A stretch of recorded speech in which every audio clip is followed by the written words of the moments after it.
Today I'm going to be making homemade bread and then turning it into the ultimate grilled cheese sandwich. No fancy equipment, no complicated steps, just proper honest bread. And we're not stopping there, because once that bread's made, we're going to be turning it into the ultimate grilled cheese sandwich. Crispy, buttery and packed with melted cheese. I'll be honest, it doesn't get much better than this. So let's get started. And we're going to start, of course, by making our bread. And this recipe is really easy, but when it's finished, it looks like something you'd see in a boulangerie window as you're walking around the streets of France. So you're gonna need yourself a mixer. Yes, I have got a mixer. My wife has let me use it today, and I have got the Hoover at the ready, because normally when I use it, the flour goes all over the shop. So I'm gonna try and be nice and neat and tidy today for you. And into that, we're going to start with our yeast. And here I've got 2 1/4 teaspoons of dried yeast. Put that straight into our mixing bowl. And then here I've got a teaspoon of sugar.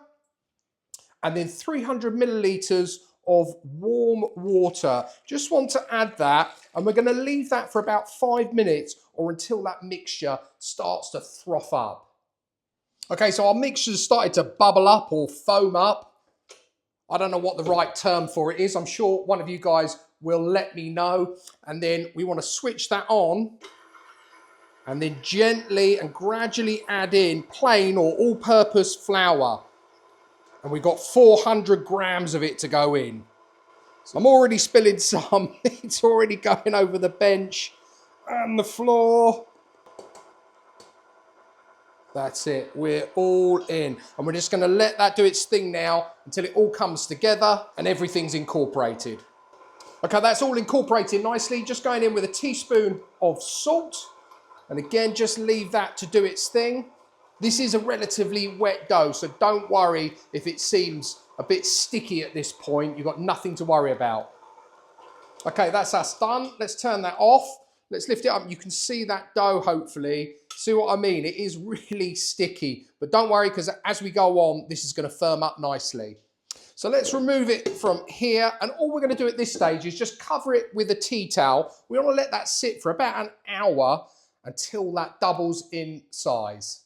Okay, so our dough's had about an hour. Let's have a little check on it. Yeah, there you go. Look at that. It's doubled in size easily. So we now just need to flour our work surface. So just a little bit of flour over there. And then here I've got another bowl. I'm just going to put some flour in there, because once we've done the next step, it's going to go back into this bowl. So I'm just going to put a little bit in there. And let's get this out onto the board. Now, as I said before, it is quite a sticky dough. So if you find it's too sticky, I've got some water here. Just wet your hands and it should come out a little bit easier. I'm just going to hopefully get that on to our board. That's it. Pretty much done. Okay. And then with this, you just want to pull in the edges like an envelope. Just keep doing it. Don't worry that it's wet. And you just keep doing that until this dough starts to stiffen up slightly. Just keep going with it. Try not to knock the air out of this. You want to keep this nice and light and airy. Just keep doing that until, as I say, the resistance starts to build up and it goes a little bit stiffer. Okay, that's about as far as I want to take it. So I'm now going to flip it over and just shape it into a round. Bring back in our bowl and just place that seam side down into that flour. And we're going to cover it again and leave it for a further 30 minutes just to rise. At this stage, you want to turn on your oven. You want it on 220 degrees C fan. And you're also going to need a Dutch oven or an oven-proof dish like this sort of size with a lid. And that's going to go into the oven to heat up at that 220 degrees C whilst that's rising. Okay, so our 30 minutes is up. Our Dutch oven is in the oven, nicely heated. We want to empty this out now onto some grease-proof paper. And you want this the seam side up. Again, it's still going to be a little bit sticky, but don't worry about that. That's it. And just again, shape that back into a loaf a round loaf shape. That looks good. Let's get our Dutch oven out. Be careful, obviously, guys. This is going to be very hot indeed. Woo. Close that back up. So take that off and then get your bread. And we're going to lower it in. Again, being careful not to burn ourselves. Just drop it in. Make sure that that greaseproof paper isn't covering the bread itself. And then you want your lid back on. And that's going to go into the oven now for an initial 30 minutes. What we're looking for is that bread to start to be a light golden brown colour on the top. Okay, so my 30-minute time has just gone off. Let's have a little look at it. Oh yeah, that's looking good already. Lovely colour, but we want to darken this down a little bit more.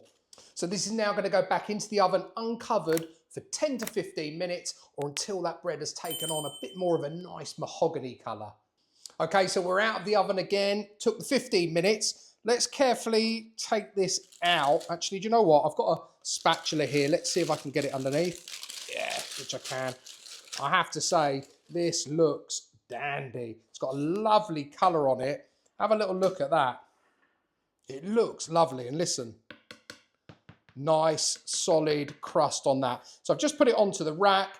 We're going to leave that to one side for a bit just to cool down slightly. As tempting as it is to cut that open right now and slather some butter on it, I am going to wait, and then we can crack on and make our lovely grilled cheese sandwich. Okay, so our bread's been sitting for about 10 to 15 minutes. It's still warm, perfect for cutting. I'm just going to go slightly off centre. Oh, listen to that. That's it. Let's get one. Now let's bring it round that way.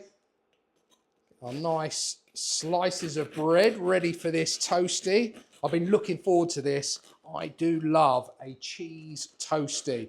Anyone remember, if you're my age group anyway, the Breville toasty makers?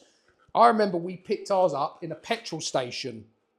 And I think it was like you had to save up some of the vouchers and then you could get the Breville toasty maker. And it used to come out in that really weird shape with all the little bits and then the bit in the middle that you could cut straight down. They were fantastic. But I prefer this old school method, even as opposed to the new sort of panini makers and what have you. Let's take that off there. Get our lovely bread, and I've cut one bigger than the other as always.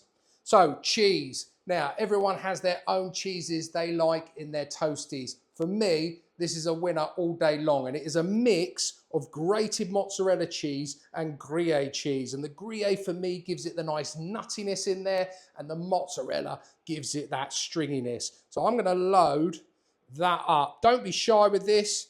If you've got high cholesterol or you're on a diet, look away now. That's it. Plenty of it. I want it spilling out over the sides. Get our second bit on the top there. Give it a little press down. I've got here some butter. I'm going to butter that first side. Again, plenty of it. And that's salted butter. Don't be using the unsalted stuff on this. This really is a treat. Such a simple meal. If you have it as a meal. I sometimes have this with a little bowl of soup. Absolutely delicious. There we go. Okay, and then that's going to go into our pan. I've got it on a medium heat. Obviously, butter side down first. And we're going to leave that until that side is nice and golden brown. Okay, so that's had about 2 minutes. It's almost time to flip it over. Obviously, we need to coat that other side in some more butter. Just make sure you're getting everywhere with that butter. You want it all to go nice and crispy. A bit like fried bread. Oh, I am salivating, and I'm getting plenty on there. That's it. So let's give this a flip over now. That's it. Get underneath it, flip it over. Oh yeah, look at that. And give that about another 1.5 to 2 minutes that side. I can see that cheese is nicely melting away now. Okay, this is done. I can smell it's done. The aromas are amazing. There you go. That one was for you, Anon. I know you don't like me saying smells, so I snuck in the aroma. Let's get it out of here. Let's get it onto this bench. Oh, and let's cut in and let's see how that inside looks. Straight down the middle. Oh yeah. And let's hope that's the money shot. Oh yeah, look at that. That looks like it was made just for me, which it has been. So let's give this a try. Let's see how this tastes. Before I do that though, I don't think I showed you the inside of that bread. Just have a look how soft the inside is, and you get that lovely, as you know, crispy outside. It really is a fantastic loaf. I know there's a bit of waiting around for it to be ready, but it's well worth it. And definitely proof is in the pudding. So let's give this a try.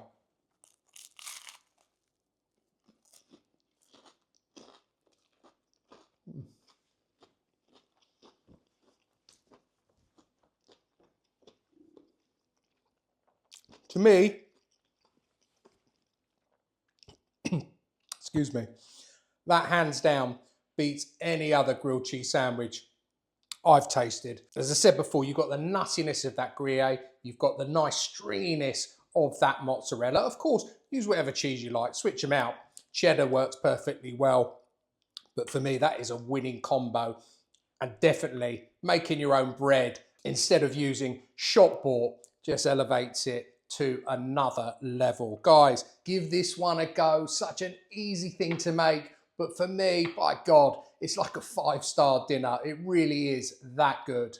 That's it from me for today. I hope you've enjoyed this one. Coming on Friday is my Ban Mai, so Vietnamese sandwiches, so remember to tune in for that one. If you're new to the channel and you like the content, please don't forget to hit the subscribe button. Please also like, share and comment. It's very much appreciated and really does help the channel. I'll put all of the details of today's French style bread and ultimate grilled cheese sandwich down below in the description as always. And all that's left for me to say is until next time, it's cooking good.